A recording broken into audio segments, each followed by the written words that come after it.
The Cashtown Inn was constructed in 1797 and had 4 rooms for rent. In 1815, the inn received its tavern license and turned into a bar and restaurant. The inn wasn't only occupied during the Gettysburg campaign, it was also occupied by Confederates a year before by Jed Stuart's cavalry.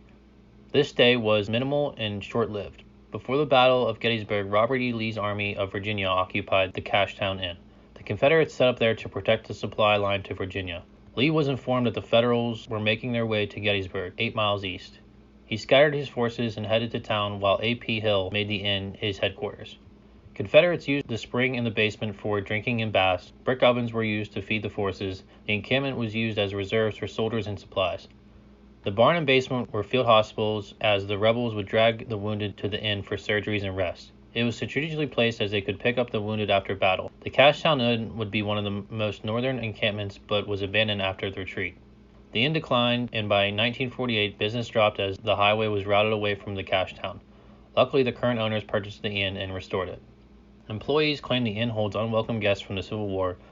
Guests get a glimpse in the past, sometimes a brush from the other side.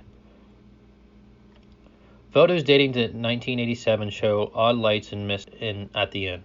There are reports of banging on doors and lights turning on and off. Occasionally doors will be locked and unlocked by themselves. Some guests claim that after a day out, upon their return, their suitcases are packed as if someone doesn't want them there. One room is said to be haunted by A.P. Hill, the room he was in before the battle. A rocking chair is said to sway, and the bed has been seen with an imprint of a body in it. A man is said to roam the halls and the bar area. He is translucent and wears the same rebel gray. Some have seen this man walk outside, followed by the shuffling of many men and shouting commands, possibly marching these men to their fate at Gettysburg.